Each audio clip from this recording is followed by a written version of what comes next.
하이델베르크 교리 문답하심으로 제1, 2문답 낭독하심으로 주일 예배로 나아가겠습니다. 살아서나 죽어서나 당신의 유일한 위로는 무엇입니까? 살아서나 죽어서나 나의 몸과 영혼은 나 자신의 것이 아닙니다.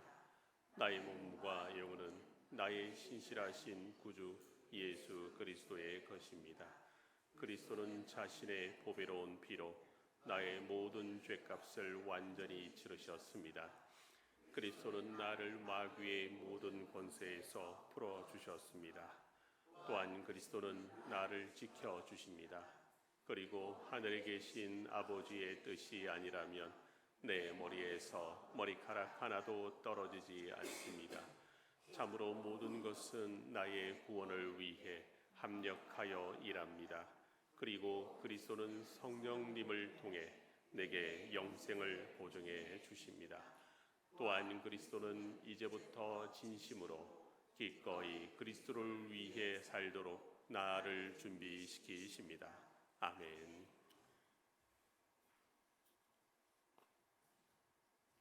이 위로 안에 복을 누리며 살다 죽기 위해 당신은 무엇을 알아야만 합니까? 세 가지를 알아야만 합니다. 첫째, 나의 죄와 비참함이 얼마나 큰지 알아야 합니다. 둘째, 어떻게 내가 나의 모든 죄와 비참함으로부터 구원받는지 알아야 합니다. 셋째, 어떻게 그러한 구원을 주시는 하나님께 감사해야 하는지 알아야 합니다. 아멘.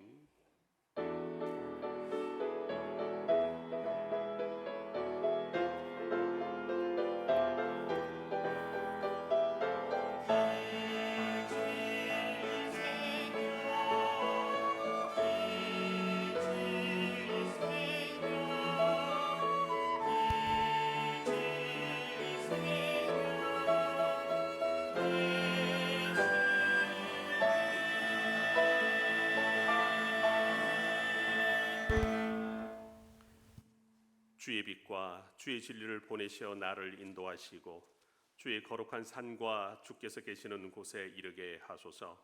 그런즉 내가 하나님의 제단에 나아가 나의 큰 기쁨에 하나님께 이르리이다. 하나님이여, 나의 하나님이여, 내가 수금으로 주를 찬양하리이다. 아멘.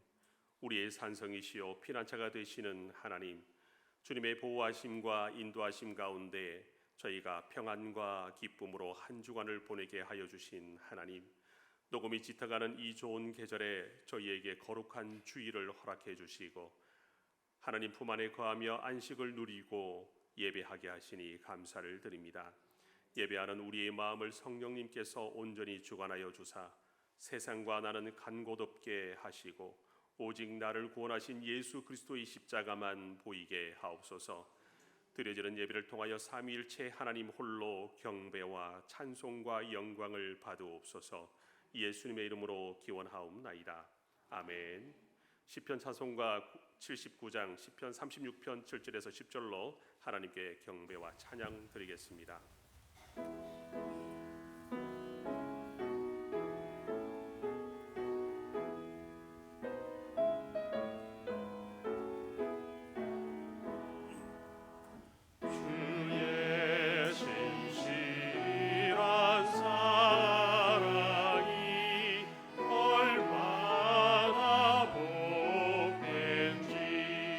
주 알게 그늘 안에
신경으로 우리의 신앙을 하나님과 사람 앞에 고백하겠습니다.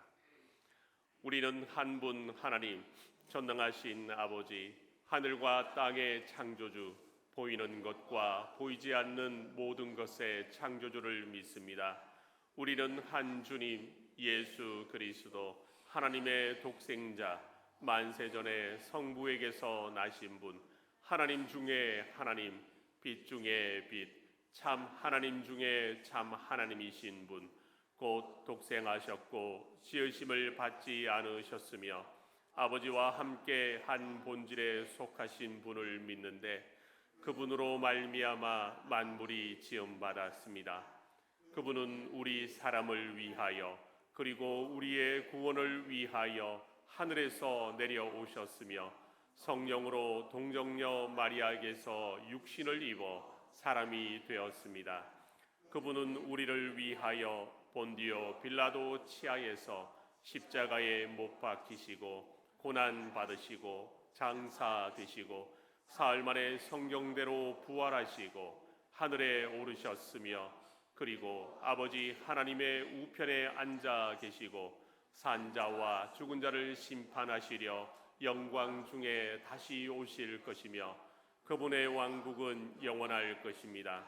그리고 우리는 성령님 생명의 주이시며 생명을 주시는 분, 성부와 성자로부터 나오시고 성부와 성자와 함께 영광을 받으시며 선지자들을 통하여 말씀하신 분을 믿습니다. 우리는 하나의 거룩한 보편적이고 사도적인 교회를 믿습니다. 우리는 죄의 용서를 위한 한 세례를 인정하며 죽은 자들의 부활과 오는 세상의 생명을 고대합니다. 아멘. 하나님께서 우리에게 주신 언약의 말씀 10계명을 다 함께 교독하겠습니다. 나는 너를 애굽 땅 종되었던 집에서 인도하여 낸 내 하나님 여호와니라. 나 외에는 다른 신들을 내게 두지 말지니라. 우리는 주님보다 다른 것을 더 좋아하고 사람들을 더 사랑했습니다. 너는 자기를 위하여 새긴 우상을 만들지 말고 위로 하늘에 있는 것이나 아래로 땅에 있는 것이나 땅 밑 물속에 있는 것의 어떤 형상도 만들지 말며 그것들에게 절하지 말며 그것들을 섬기지 말라.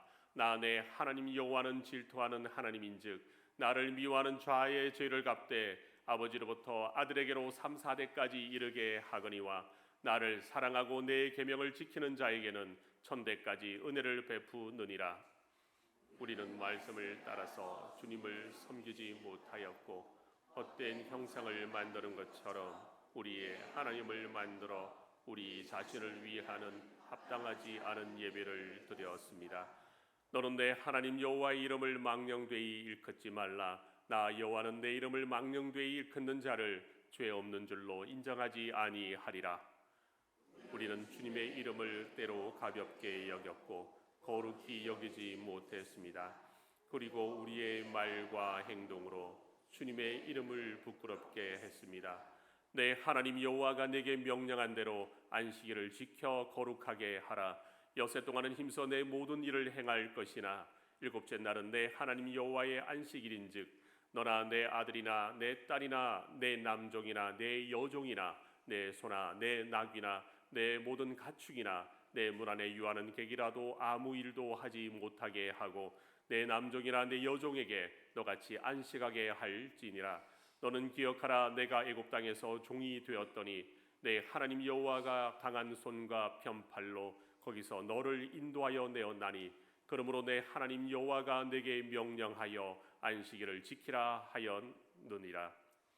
우리는 주님의 날을 거룩히 지키지 못하였고 우리를 노예로 붙드는 세상적인 것으로부터 참 자유를 누리지 못하고 온전히 주님을 예배하고 경건한 일과 선행을 베푸는 날로 보내지 못했습니다.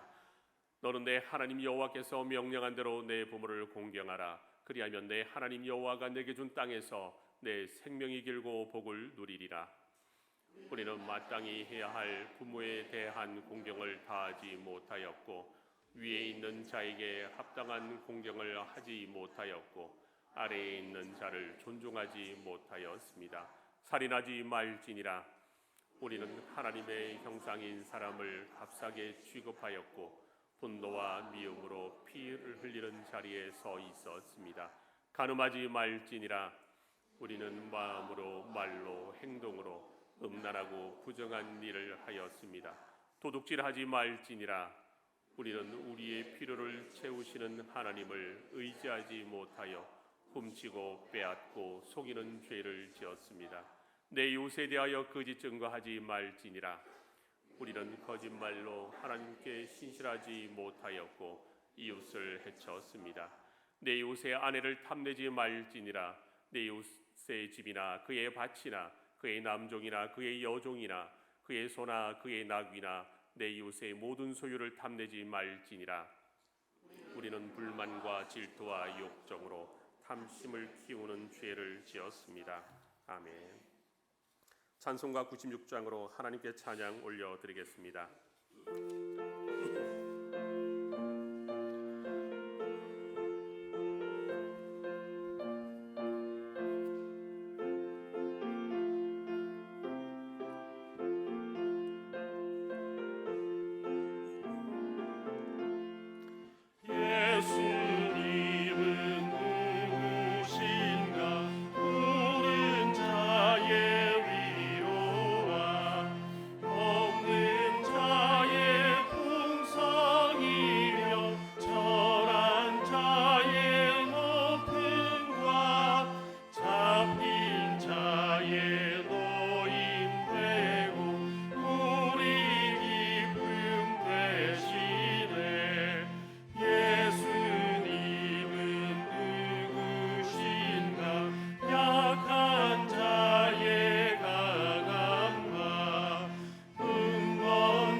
세상 만물의 주인이시며 역사의 주관자 되신 하나님께 경배와 영광 올려드립니다. 태초에 사람 하나를 위하여 모든 것을 조화롭게 만드시고 영혼을 불어넣으사 피조물과 교제하기를 원하셨던 선하신 창조주 하나님께 감사드립니다. 창조주 하나님의 섭리 가운데 충만함으로 우리가 누리기를 원하셨지만 하나님을 반역한 죄인임을 고백합니다. 그러나 긍휼과 사랑이 크신 하나님께서는 우리를 위하여 스스로 제물 되셔서 공의를 완전케 하시고 죄에 노예된 우리에게 참 자유를 주셨습니다. 거룩한 주일 하나님 앞에 예배로 엎드리오니 우리의 예배를 받아주시며 그리스도를 아는 지식으로 충만하게 하사 세상과 타협하지 않고 온전히 주의 통치 안에 거하는 힘을 허락하여 주시옵소서. 대한민국의 새 대통령에게 하나님 함께하여 주시옵소서. 하나님을 경외하고 진리의 기준을 두는 대통령 되게 하시옵소서. 혼란하고 기준 없는 세상 풍토로부터 보호하시며 대한민국의 하나님의 참 평안을 허락하여 주시옵소서. 마지막 때에 교회를 통하여 일하시는 하나님, 우리 장생포 공동체와 함께하여 주시옵소서.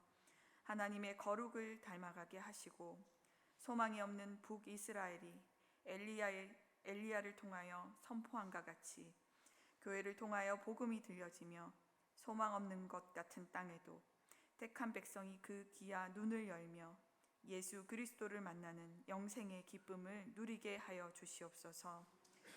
예수 그리스도께서 제정하신 거룩한 성찬으로 나아갑니다. 살과 피를 먹을 때에 주여 우리의 마음을 여사 주께서 주신 방법으로만 하나님께 나아갈 수 있음을 겸손하게 깨닫고 말씀의 선포와 성찬을 깊이 사모하게 하여 주시옵소서. 병환으로 인하여 고생하시던 환우들이 회복하여 예배의 자리에 만나게 하시니 너무나 기쁘고 감사드립니다.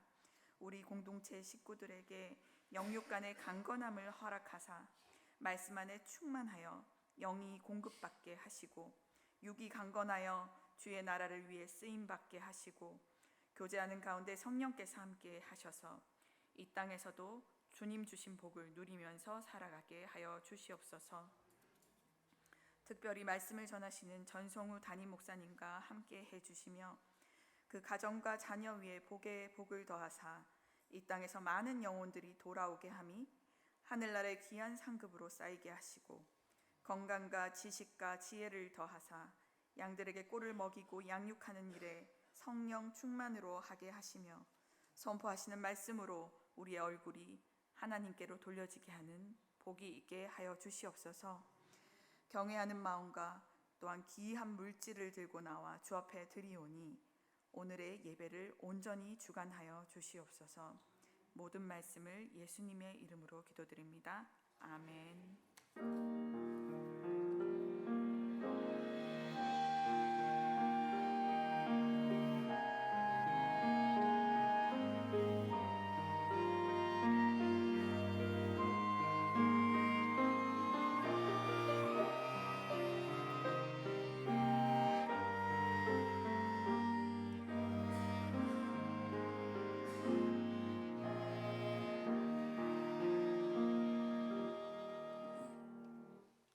하나님께서 오늘 우리에게 주시는 말씀은 마태복음 16장 13절에서 20절 말씀입니다. 한 절씩 교독 후 마지막 절은 합독하겠습니다. 예수께서 빌립보 가이사랴 지방에 이르러 제자들에게 물어 이르시되 사람들이 인자를 누구라 하느냐. 이르되 더러는 세례 요한, 더러는 엘리야, 어떤 이는 예레미야나 선지자 중 하나라 하나이다. 이르시되 너희는 나를 누구라 하느냐. 시몬 베드로가 대답하여 이르되 주는 그리스도시요 살아계신 하나님의 아들이시니이다. 예수께서 대답하여 이르시되 바요나 시몬아 내가 복이 있도다. 이를 내게 알게 한 이는 혈육이 아니요 하늘에 계신 내 아버지시니라. 또 내가 내게 이르노니 너는 베드로라.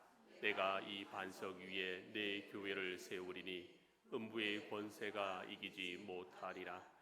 내가 천국 열쇠를 내게 주리니 내가 땅에서 무엇이든 매면 하늘에서도 매일 것이요 내가 땅에서 무엇이든지 풀면 하늘에서도 풀리리라 하시고 이에 제자들에게 경고하사 자기가 그리스도인 것을 아무에게도 이르지 말라 하시니라. 아멘. 이 시간 JSPC 여성 중창단이 찬양으로 하나님께 영광 올려 드리겠습니다.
내가 누군지 알아? 이러면 지가 뭔데 하면서 미친놈 취급하거나 거만하다면서 매우 싫어하는 것이 일반적인 반응입니다. 그런데 예수님께서 바로 이런 일을 하셨다는 것이 오늘 본문의 내용입니다. 왜 그러셨을까요? 이 질문은 단순한 질문이 아닌 생명의 갈림길, 즉 예수 그는 누구인가 라는 질문은 영원한 생명의 구원이나 영원한 지옥의 형벌이냐를 결정하는 생명의 문이기 때문입니다. 그렇다면 우리가 믿는 예수, 그분은 과연 누구입니까? 먼저 크게 두 가지 잘못된 답변이 있는데, 하나는 예수님의 사람 되심을 부정하는 영지주의입니다. 영은 선하고 물질은 악하기 때문에 선한 영이신 예수님이 악한 육체를 입고 살았을 리가 없다. 그러므로 예수님의 고난과 죽음은 환상이다. 진정한 의미의 육체일 리가 없고 육체의 모습을 가진 것처럼 보였을 뿐이다 라고 주장하는 것이 영지주의입니다. 예수님의 신성을 옹호하는 것 같지만 사실은 말씀이 육신이 되신 예수 그리스도의 분명한 인성, 즉 하나님의 은혜와 능력을 부인하는 이단입니다. 또 다른 잘못된 답변은 예수님을 위대한 인류의 모범이자 철학적, 도덕적 스승으로 보는 견해입니다. 보통 공자, 석가모니, 소크라테스, 예수 이렇게 4명을 일컬어 세계 4대 성인이라고 부릅니다.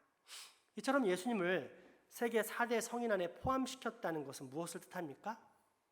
예수도 단순한 사람에 불과하지 결코 신일 리가 없다는 생각입니다. 신성, 예수님의 하나님 되심을 거부하는 것입니다.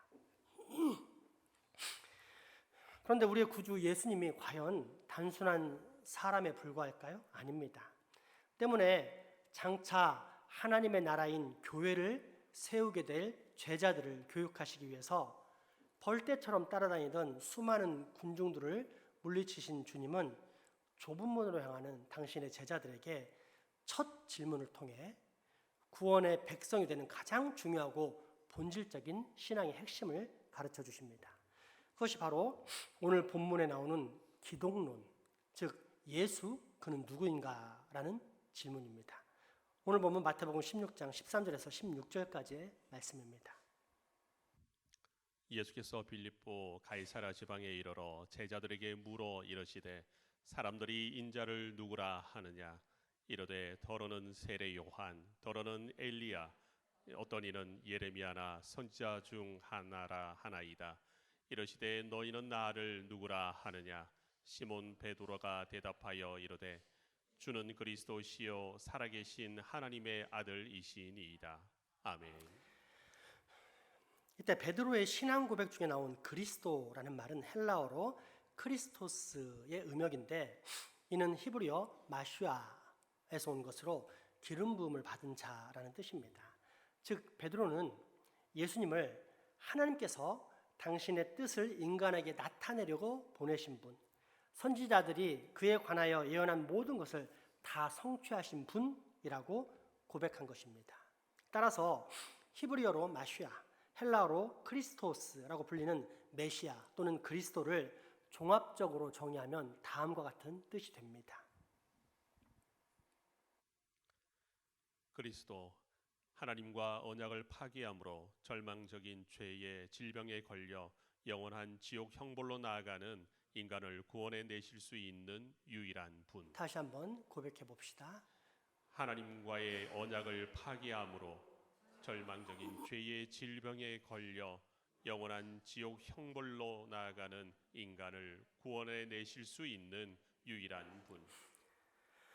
그러므로 예수님이 그리스도요 살아계신 하나님의 아들이라는 신성과 인성에 대한 분명한 신앙 고백을 한 베드로는 하나님께로부터 확실한 영생의 표식을 받은 사람입니다.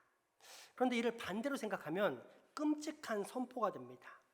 예수님이 그리스도시요 살아계신 하나님의 아들이라는 분명한 믿음이 없다면 그는 이미 저주와 진노의 늪 가운데 빠져 있을 뿐 아니라 그 늪에 있는 진흙이 죄악의 진흙이 증거가 되어 앞으로도 지옥 형벌 속에서 영원한 고통을 받는 둘째 사망의 사람이라는 뜻이 되기 때문입니다.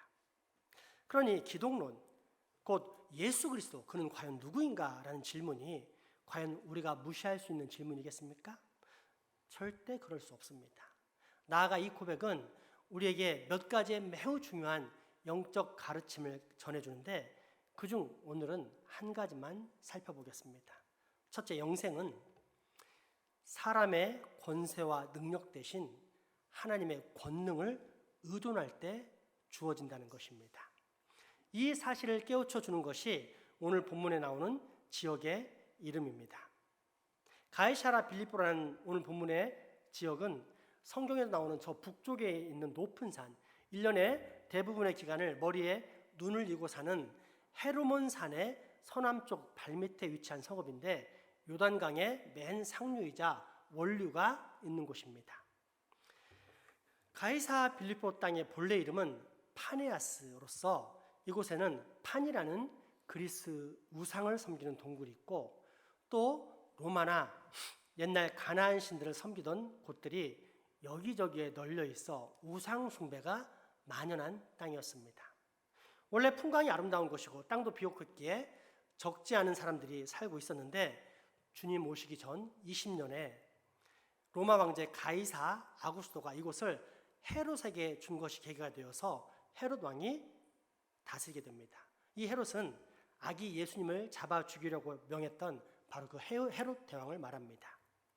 그런데 헤롯 가문은 원래는 이스라엘의 식민지로서 이스라엘에게 조공을 바치던 에돔 족속의 왕가였습니다. 그러던 어느 날 정세를 살펴보니 전 세계가 지금 로마의 군하에 짓밟히고 로마의 손아귀에 들어가고 있는 것을 발견하게 되었고 이에 얼른 뇌물을 바치면서 로마에 빌붙게 됨으로써 이스라엘 땅을 식민지로 다스리게 됩니다. 하룻밤 사이에 식민지 백성이 정복자가 된 셈입니다. 이후 헤롯 대왕은 주전 4년에 이 지역을 빌립이라는 아들에게 물려주었는데 영주가 되기 전부터 빌립은 거기에다가 도시를 건설하고 자기의 궁성을 건설하면서 일대에 미화 공사를 해서 마침내 가이사랴 빌립보라는 그 근방에 있는 작은 고을들의 머리가 되는 아름다운 도시가 됩니다. 그러니까 로마 황제가 그 땅을 준 것에 대해서 감사하는 마음과 더불어 더욱더 아첨하는 차원에서 로마 황제 가이사를 기념하고 높인다는 명목으로 만든 계획 도시가 바로 이 가이사랴 빌립보입니다. 따라서 이를 한마디로 압축하면 가이사랴 빌립보라는 지역은 우상 숭배와 더불어 사람의 권세와 능력을 의존하고 그 힘에 의해 움직이는 대표적인 장소의 상징이라 할 수 있습니다. 그런데 주님은 바로 이런 곳에서 그 중요한 기독론, 즉 사람들이 나 예수를 누구라고 하느냐라는 질문을 던지십니다. 무엇을 뜻하겠습니까? 너희들은 사람의 힘을 빌어 사람의 지혜와 능력으로 세워진 이 화려하고 멋진 도시를 보면서 감탄하고 동경한다. 그러나 이런 세계는 70년, 길어봐야 80년이다. 사람이 그 아름다움과 힘을 동경할 수 있는 수명은 겨우 70, 강건하면 80일 뿐이기 때문이다. 그러나 전능하신 하나님께서 주시는 생명은 이 세상의 것과는 비교할 수 없을 정도로 아름답고 영광스러울 뿐 아니라 영원하다. 그렇다면 과연 어느 쪽을 선택해야 하겠느냐? 유한한 사람의 권세와 능력을 의존하겠느냐? 아니면 전능하신 하나님의 권능을 의지하겠느냐? 바로 이 질문을 담고 있는 것이 기독론, 예수, 그는 과연 누구인가? 라는 질문입니다. 똑같은 질문을 주님은 현대를 살아가는 오늘 우리에게 던지십니다. 우리가 정말로 의존하는 것이 무엇인지를 살펴보라고 말합니다. 어떻습니까? 여러분은 전능하고 영원하신 하나님을 의지하고 있습니까? 아니면 사람의 권세와 능력, 그 중에서도 현대인의 가장 큰 우상이라고 불리는 재물을 의지하고 있습니까? 저는 예전에 이 재물에 의존하는 참으로 추악한 인간들의 군상을 적나라하게 확인한 적이 있습니다. 월급 100만 원, 아니 50만 원, 30만 원만 더 올려줘도 거짓말을 쉽게 지어내고 사주를 받아 사람들 사이를 이간질할 뿐 아니라 어제까지 친했던 동료들의 약점과 문제점을 사장에게 열심히 고자질하는 것을 목격했기 때문입니다. 그것도 가장 믿음이 좋아야 할 신앙 공동체에서 말입니다. 그러면서 너무도 분명하게 확인할 수 있었던 것은 돈의 힘과 능력이었습니다. 이 돈에 사람이 얼마나 약한지 여차하면 자신의 영혼까지도 팔 수 있을 정도였습니다. 반대로 말하면 돈은 그 정도로 어마어마한 힘과 능력을 가졌습니다. 때문에 이 권세와 능력이 얼마나 대단한지 오죽했으면 우리 주 예수님께서 하나님과 경쟁할 수 있는 유일한 대적을 돈으로 지명하면서 하나님과 재물을 겸하여 섬길 수 없다라고 말씀을 할 정도였겠습니까? 그런데 이게 남 이야기입니까? 나는 어떻습니까? 나는 과연 하나님보다 돈을 더 의지하며 살고 있지는 않습니까? 말씀과 더불어 그 말씀을 붙잡고 눈 감고 기도함으로 하나님께 의지하는 삶보다 그 감겨진 눈, 불안한 눈을 얼른 떠서 이리저리 사방을 휘번덕거리면서 내게 돈을 제공할 수 있는 사람을 찾아 혹 발견하면 당장에 달려가 그 사람의 비위를 맞추는 일에 더 익숙하지는 않습니까? 다행인 것은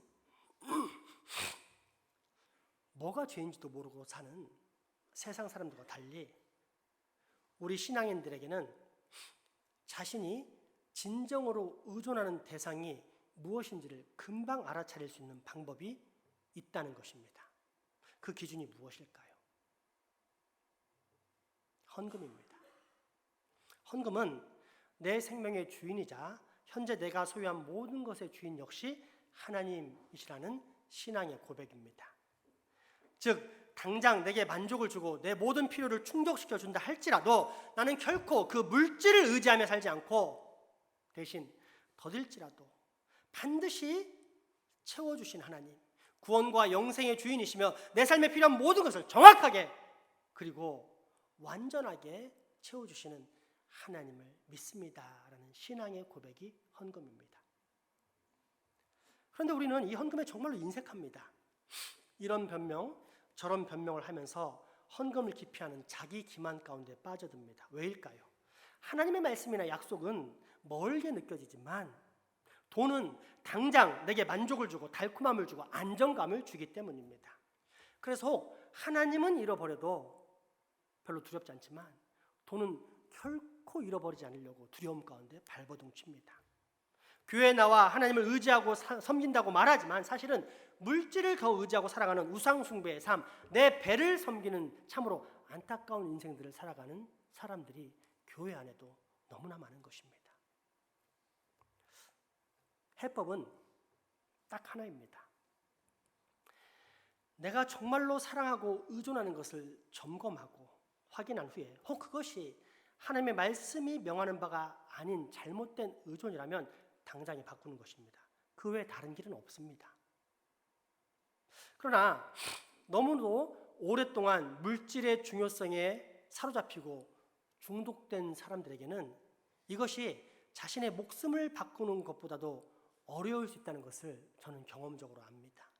오직 하나님의 은혜가 임한 사람만 바뀔 수 있습니다. 따라서 저는 그런 분들에게는 하나님께서 생명의 긍휼을 베풀어 주시기를 기원할 뿐입니다.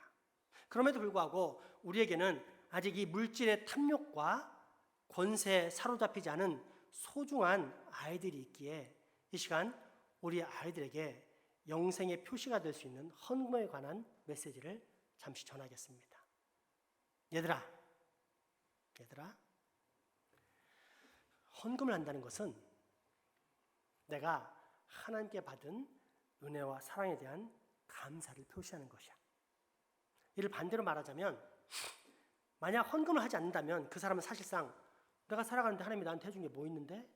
라면서 하나님의 은혜와 능력을 무시하는 셈이지. 헌금에는 바로 이런 의미가 담겨 있기에 우리는 하나님께 매주일 정해진 주정헌금과 더불어 감사헌금, 건축헌금, 선교헌금, 구제헌금 등등을 드리고 있는 것이야. 또한 11조를 하지 않는 것은 하나님의 재산을 도둑질하는 행위란다. 하나님께서는 아브라함을 통해 세우신 11조 법칙을 이스라엘 백성들에게 지키라고 명하셨는데 그것은 생명의 근원이신 하나님께로부터 그 생명을 지금도 공급받고 있다는 믿음의 표시이기 때문이야. 그리고 이 헌금의 정신은 오늘날에도 그대로 이어졌다. 그러므로 너희들은 오늘부터라도 절대 11조를 도둑질하는 행위를 하지 말아야 한다. 부모님께 용돈을 받거나 명절 때 용돈을 받으면 그 중에 10분의 1은 꼭 떼어서 하나님께 바치도록 해라. 그러면 이것이 곧 너희들이 영생의 길에 서 있다는 표시가 될 수 있을 것이다. 혹자는 이런 헌금 설교를 하면 강한 반감을 표시합니다. 아니, 헌금이 신앙의 표시라면 헌금을 많이 하는 사람은 신앙이 있는 것이고 헌금을 적게 하는 사람은 신앙이 없다는 뜻입니까? 그런데 이는 그럴듯한 말 같지만 사실 그 이전에 우리는 이 주장에 태초에 에덴 동산에서 벌어졌던 유혹의 단계가 그대로 담겨있다는 사실을 확인할 수 있어야 합니다. 하나님께서는 아담과 하와에게 선악과를 주시면서 이 선악과를 따먹지 말라, 먹으면 죽을 것이다 라고 한마디 말씀만 명하셨는데 사탄의 유혹을 받은 하와는 하나님께서 먹지도 말고 만지지도 말라라고 한마디를 더 추가하면서 자신의 욕심을 제어하는 하나님을 은근히 부당한 존재로 비춰주게 만듭니다. 아까의 질문이 이와 똑같습니다. 방금 전 제가 헌금의 중요성을 얘기하면서 혹시 헌금의 많고 적음을 이야기한 적이 있습니까? 하지만 돈을 의존하는 사람들은 자신의 손해가 먼저 느껴지기에 즉각적으로 자기 속에 담긴 마음, 즉 내게서 돈이 나가면 나는 손해를 보게 된다면서 자신의 유익을 위해 자신도 모르게 그럴듯한 반대의 주장을 자연스럽게 펼치는 것입니다. 이 외에도 11조에 관한 이런저런 반대가 무수히 많지만 이 모든 논쟁의 해답은 딱 한 가지의 정답으로 단변에 해결할 수 있습니다.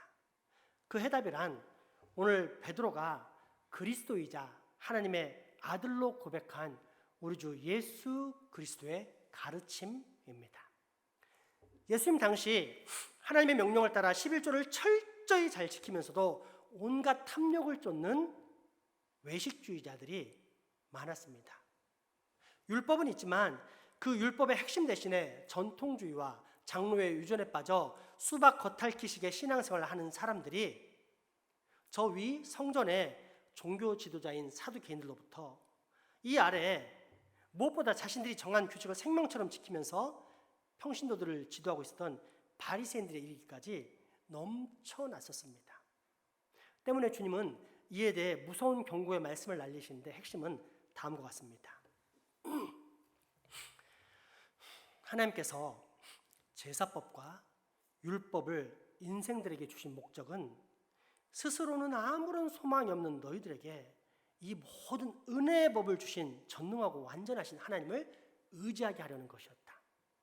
그런데 너희들은 그 의도와 핵심은 상실한 채 그저 율법의 문자를 지키는 것에만 집중하였다. 그러면서 내면은 온갖 죄악의 욕망을 마음껏 풀어놓은 채 자신의 정욕을 마음껏 즐기는 상태가 되었는데 이것이 과연 하나님께서 너희에게 주신 율법의 목적이겠느냐?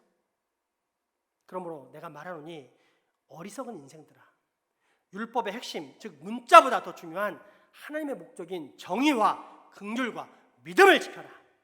그렇게 내면과 더불어 외면을 하나님의 거룩이라는 목적에 일처시켜가면서 드리는 11조. 이것이 바로 우리 주 하나님께서 기쁨으로 받으시는 진짜 11조다. 그렇게 주님은 11조의 정신을 강조하심으로써 11조의 원래 목적을 회복시키셨습니다. 하지만 자기 욕심에 빠진 사람들은 성경을 자기식대로 해석합니다. 자기 유익과 만족을 추구할 수 있도록 자기의 배를 섬길 수 있는 차원으로 해석하면서 내가 복음을 만들어 11조에 대한 반감과 거부의 논리를 자신의 신앙생활 전체에다가 도배해버립니다.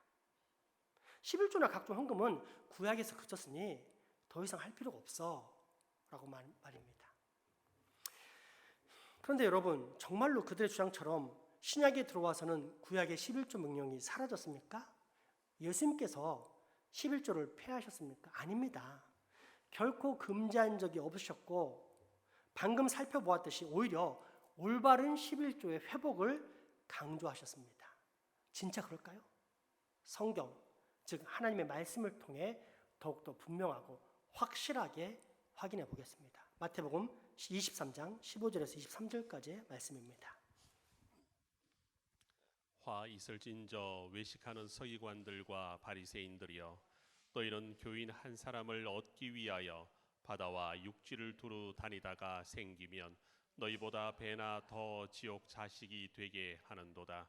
화 있을진저 눈먼 인도자여, 너희가 말하되 누구든지 성전으로 맹세하면 아무 일 없거니와 성전에 금으로 맹세하면 지킬지라 하는도다. 어리석은 맹인들이여, 어느 것이 크냐? 그 금이냐? 그 금을 거룩하게 하는 성전이냐? 너희가 또 이르되 누구든지 제단으로 맹세하면 아무 일 없거니와 그 위에 있는 예물로 맹세하면 지킬지라 하는도다. 맹인들이여, 어느 것이 크냐? 그 예물이냐? 그 예물을 거룩하게 하는 제단이냐?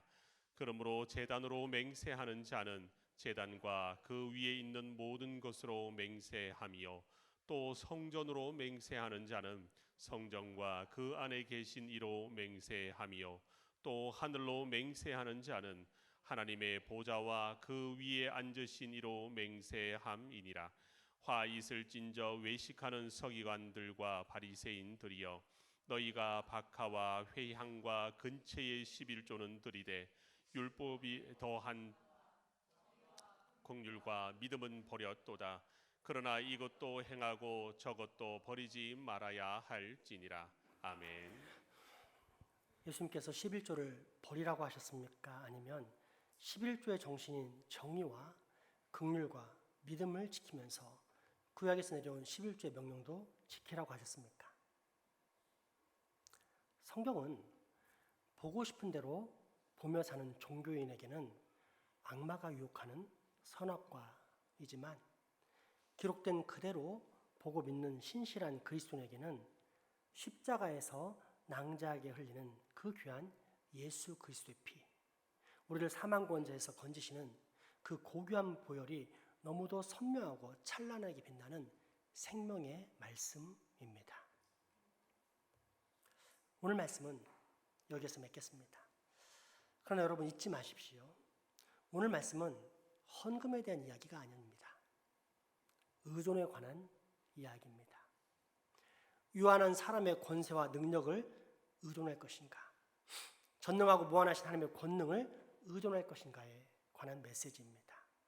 사도 베드로가 하나님께서 보내신 유일한 구주, 신성과 인성의 예수 그리스도에 대한 신앙을 고백함으로써 영생의 사람이라는 표시를 받았습니다. 그처럼 우리 또한 예수 그리스도에 대한 올바른 지식과 영접을 통해 영생의 사람이 되어야 한다는 하나님의 말씀을 전한 것입니다.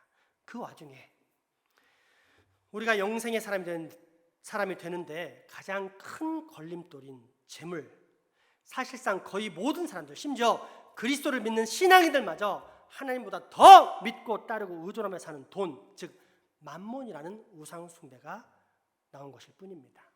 따라서 이제 다시 핵심으로 돌아가 오늘 본문에 예수님께서 하신 질문을 던지자면 다음과 같습니다. 너는 나를 누구라고 생각하느냐? 과연 나를 너의 영육간의 모든 문제를 완벽하게 해결하기 위해 하나님께서 보내신 그리스도, 즉 완전한 구원자로 믿느냐? 너는 과연 나를 누구라고 생각하느냐? 어떻습니까? 여러분은 이 질문에 사도 베드로처럼 정확하게 답변할 수 있습니까? 그렇다면 여러분은 우리 주 하나님께로부터 분명한 영생의 표시를 받은 참으로 복된 하나님의 백성입니다. 입니다. 기도합시다. 완전하고 영원한 구원의 주 하나님, 오늘 우리로 아버지께서 주신 영생의 관문이신 예수 그리스도에 대한 신앙 고백을 점검하게 해주셔서 감사합니다. 바라옵기는 우리 장생포 교회는 예수님을 그리스도로 영접함으로 말미암아 구원받는 백성이 넘쳐나게 하시고, 그래서 우리 교회는 예수님을 구주로 모시지 못하는 불쌍한 인생은 단 하나도 없게 되는 복, 대신 모든 교우들이 이 땅에서부터 다 영생의 표시를 받는 이 세상 최고의 복을 꼭 누리게 하여 주시옵소서. 예수님의 이름으로 기도합니다. 아멘. 성찬식 진행하겠습니다. 찬송가 232장입니다.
예수 그리스도께서는 그의 약속의 말씀을 신실하게 믿고 고백하는 자들과 세상에서 화목하게 하는 직책을 감당하는 자들을 이 식탁에 초대하십니다.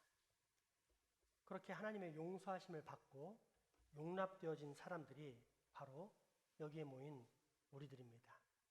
그러므로 이제 우리 함께 서로 평화와 화해의 인사를 나누겠습니다. 우리 주님 예수 그리스도의 평화가 여러분 모두에게 함께 하시기를 빕니다. 목사님과도 함께 하시기를 빕니다. 기도하겠습니다. 전능하고 은혜로우신 아버지 하나님, 우리의 구원이 거룩한 주님의 말씀과 희생으로 이루어짐을 고백합니다. 그 구원을 이루시기 위해 그리스도 예수께서 친히 당신의 몸을 찢으시고 무한한 은혜의 보혈을 흘려주심을 믿으며 성령님께서 그 모든 구원의 은혜를 우리에게 적용시켜 주심도 또한 믿습니다. 그러므로 주님, 성찬을 받는 이 시간에 임재하사 우리를 강건하게 하시어 우리의 마음이 세속적 사고와 육체적 욕망에서 멀어지게 하소서. 우리 모두가 동일한 주님의 말씀과 살과 피를 받게 하사 동일한 주님의 은혜를 깨닫게 하소서. 그리하여 우리가 주님을 기쁨으로 사랑하고 봉사하며 예수 그리스도를 더욱더 영화롭게 하게 하소서. 이 모든 간구 우리 주 예수 그리스도 이름으로 기도하옵나이다. 아멘.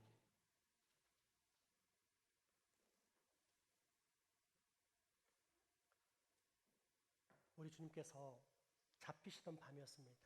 주님은 사랑하는 제자들과 함께 마지막 유월절 식사를 하셨습니다. 그때 떡을 들어 축사하십니다. 그리고 그 떡을 떼시면서 제자들에게 주시며 말씀하십니다. 이것은 너희를 위하여 찢긴 그리고 상한 내 몸이다. 받으라, 먹으라. 우리 주님의 이 명령을 따라 우리 주님의 몸을 다 함께 받겠습니다.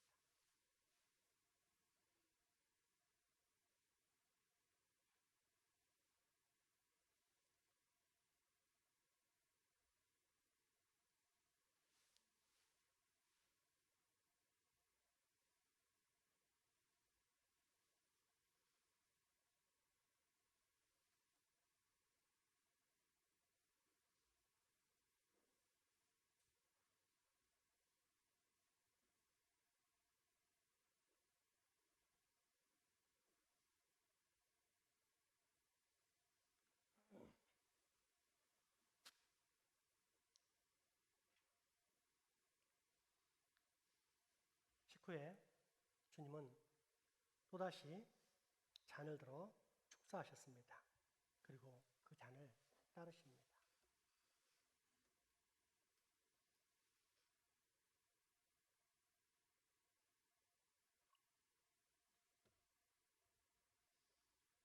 이후 사랑하는 제자들에게 주시면서 말씀하십니다. 이것은 너희를 위하여 흘리는 내 피다. 너희와 나 사이에 맺어진 새 언약의 피다. 받으라, 마시라.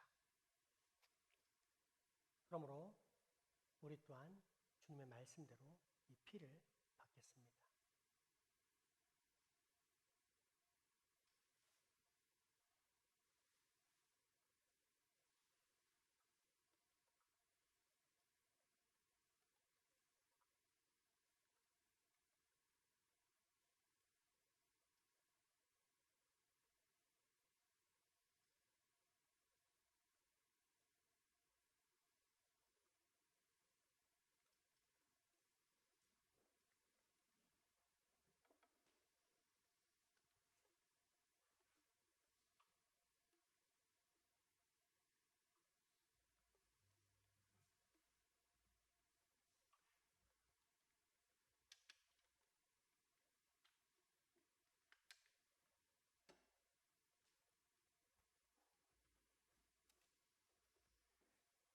이제 주님의 떡과 잔을 받으시고 우리 위하여 상하신 주님의 살을 깊이 생각하십시오. 우리 위하여 한 방울도 남김없이 흘려주신 주님의 보혈을 깊이 묵상하십시오.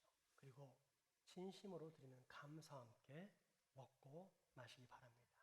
다 함께 성찬에 참여하겠습니다.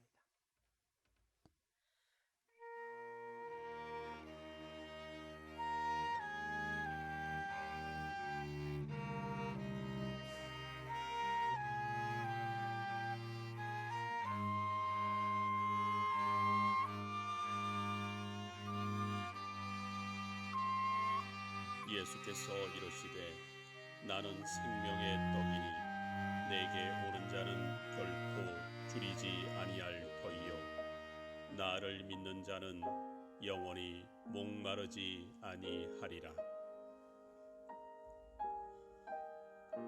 진실로 진실로 너희에게 이르노니 믿는 자는 영생을 가졌나니 내가 곧 생명의 떡이니라.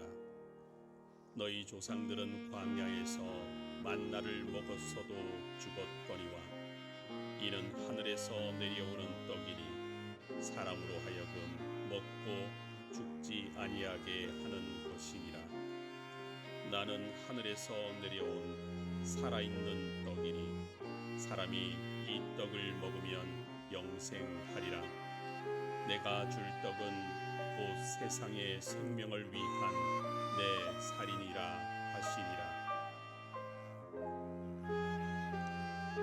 예수께서 이르시되 내가 진실로 진실로 너희에게 이르노니 인자의 살을 먹지 아니하고 인자의 피를 마시지 아니하면 너희 속에 생명이 없느니라.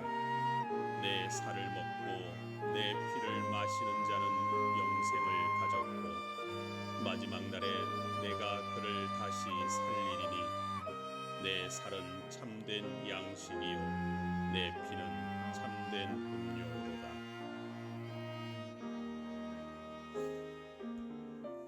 내 살을 먹고 내 피를 마시는 자는 내 안에 거하고 나도 그 안에 거하나니 살아계신 아버지께서 나를 보내심에 내가 아버지로 말미암아 사는 것 같이 나를 먹는 그 사람도 나로 말미암아 살리라. 이것은 하늘에서 내려온 떡이니 조상들이 먹고도 죽은 그것과 같지 아니하여 이 떡을 먹는 자는 영원히 살리라. 내 안에 거하라. 나도 너희 안에 거하리라. 가지가 포도나무에 붙어 있지 아니하면 스스로 열매를 맺을 수 없음 같이 너희도 내 안에 있지 아니하면 그러하리라. 그 중 한 군인이 창으로 옆구리를 찌르니 곧 피와 물이 나오더라. 우리가 축복하는 바 축복의 자는 그리스도의 피에 참여함이 아니며 우리가 떼는 떡은 그리스도의 몸에 참여함이 아니냐. 떡이 하나요 많은 우리가 한 몸이니 이는 우리가 다 한 떡에 참여함이라. 너희는 누룩 없는 자인데 새 덩어리가 되기 위하여 묵은 누룩을 내버리라.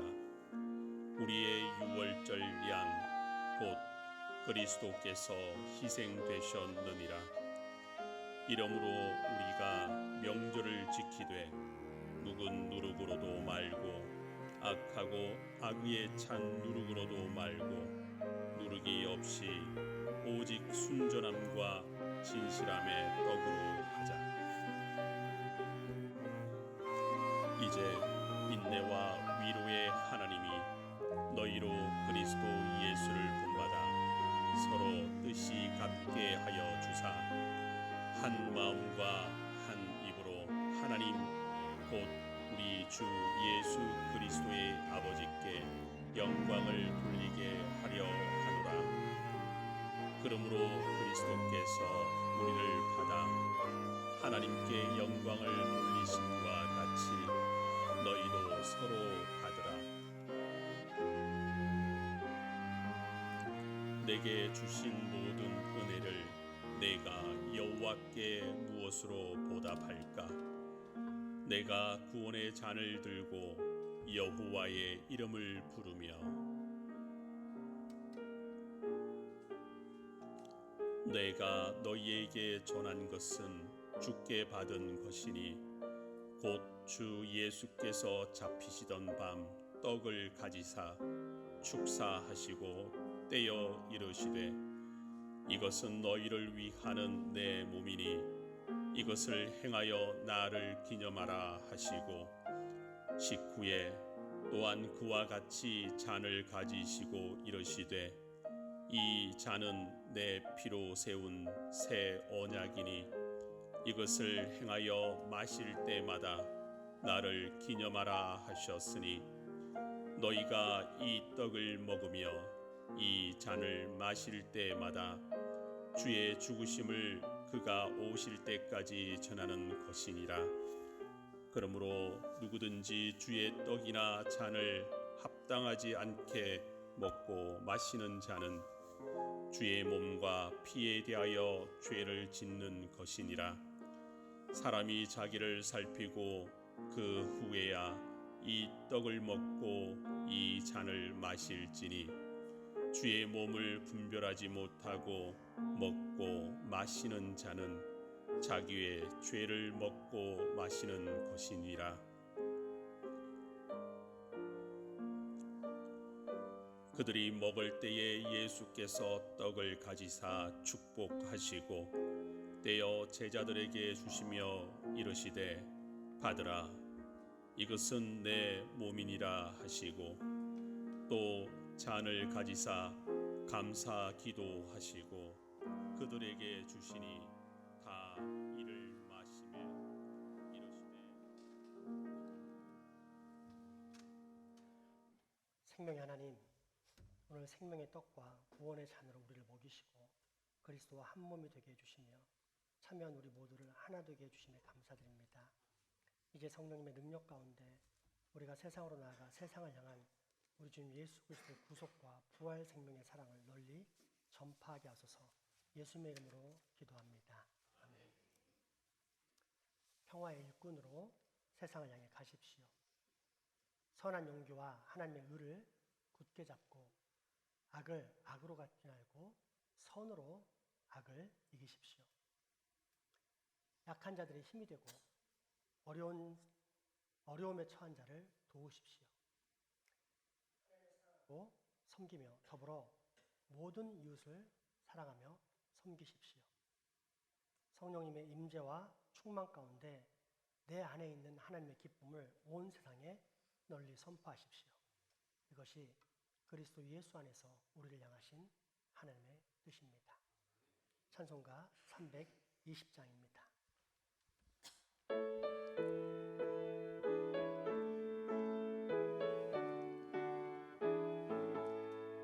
나의 죄를 정케 하사 주의 일꾼 삼으신 구세주의 넓은 사랑 항상 찬송합니다. 나를 일꾼 삼으신 주 크신 능력 주시고 언제든지 주 뜻대로 사용하여 주소서. 내게 부어 주시려고 은혜 예비하신 주 주의 은혜 채워주사 능력 있게 하소서. 나를 일꾼 삼으신 주 크신 능력 주시고 언제든지 주 뜻대로 사용하여 주소서. 죄의 짐을 풀어주시 주의 능력 크도다. 나를 피로 사신 예수 내 맘속에 오소서. 나를 일꾼 삼으신 주 크신 능력 주시고 언제든지 주 뜻대로 사용하여 주소서.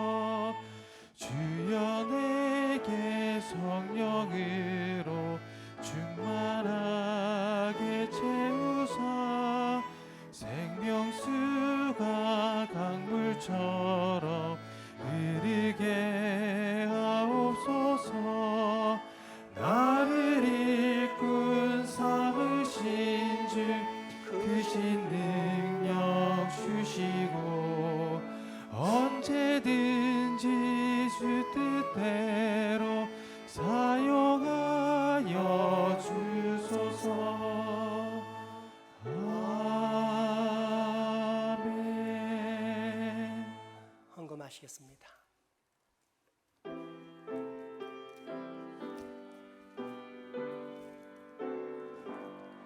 내 임금 예수 내 주여, 이 죄인이 주님 앞에 한없는 은혜 받고서 내 생명 모두 드리오니 그 풍성하시는 정을 주 내게 내려주소서.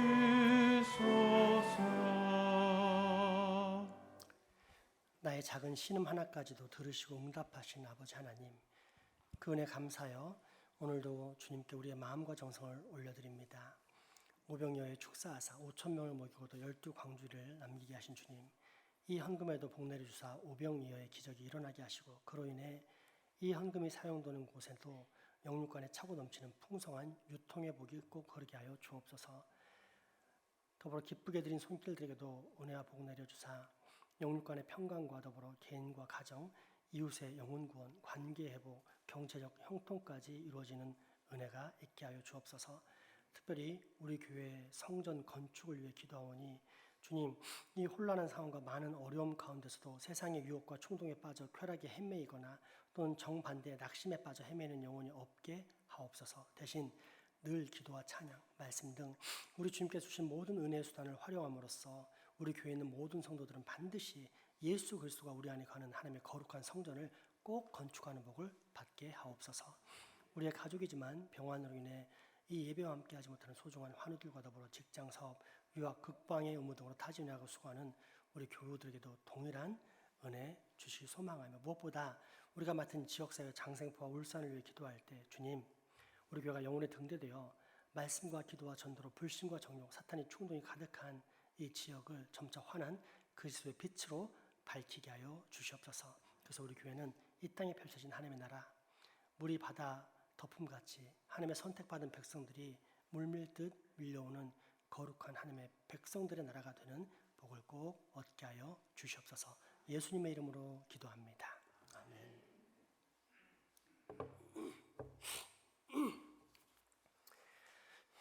교회 소식 전해드립니다.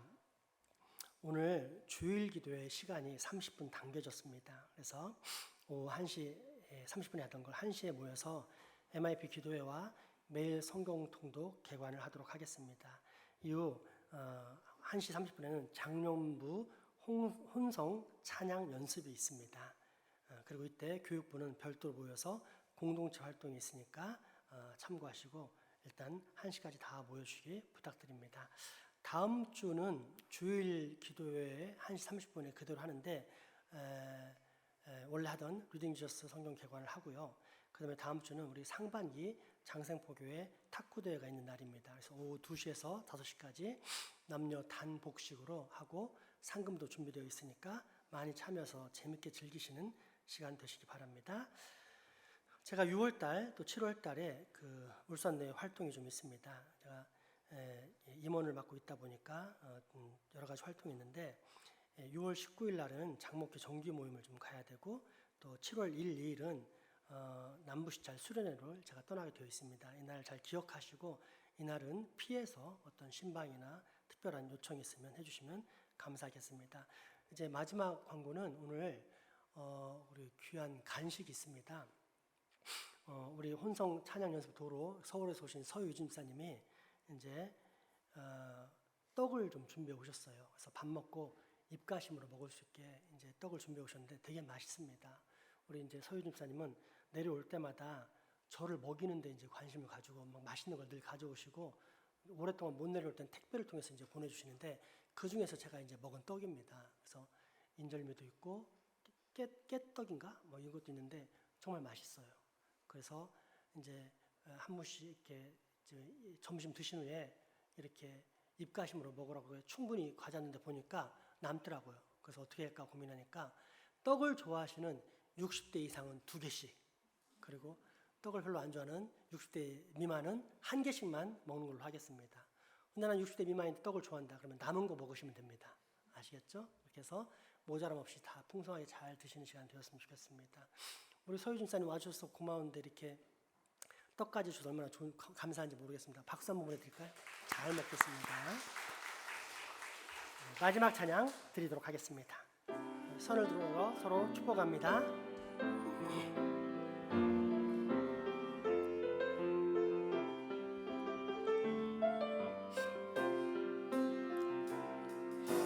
나를 보낼 사소게 하신 곳, 가장 귀한 곳이 바로 이곳이라. 손 안아줄까요? 내게 주신 곳, 광야와 같아도 믿음과 소망 가지고 최선을 다하리. 나의 작은 삶 주께 드릴 때, 나의 삶을 통해 주 영광 받으리. 내게 맡기신 가장 귀한 이곳, 감사와 순종으로 오늘을 살리라. 나의 일상을 통해 하나님께 영광을, 나의 일상을 통해 생명의 복음을, 내게 맡기신 이곳, 나를 부르신 곳에 하나님의 나라가 이루어지길 원합니다. 나의 일상을 통해 하나님께 영광을, 나의 일상을 통해 생명의 복음을, 내게 맡기신 이곳, 나를 부르신 곳에 하나님의 나라가 이루어지길 원합니다.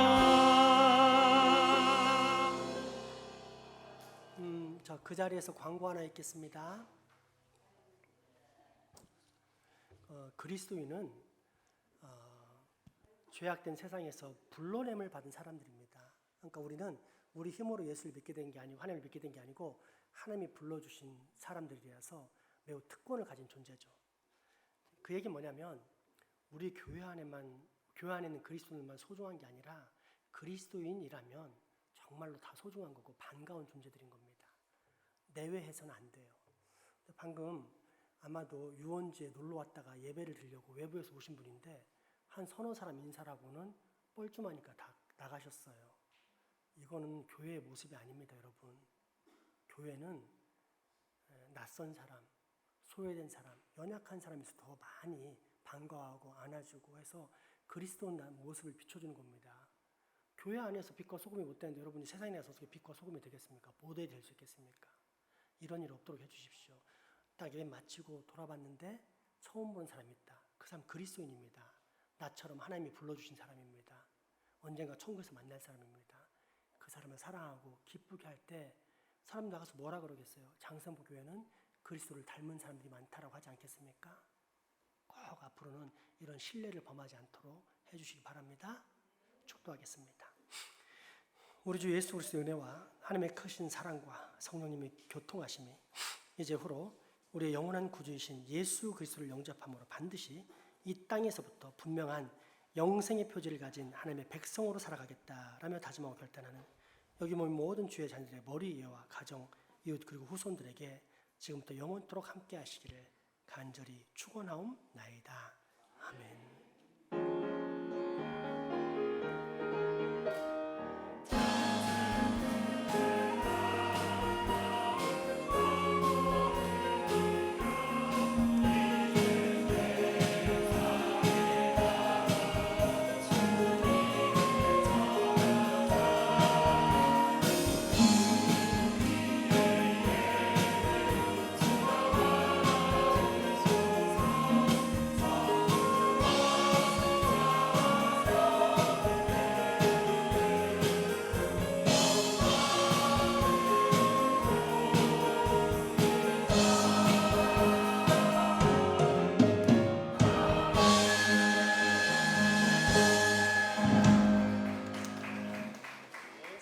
축복을 나누시겠습니다.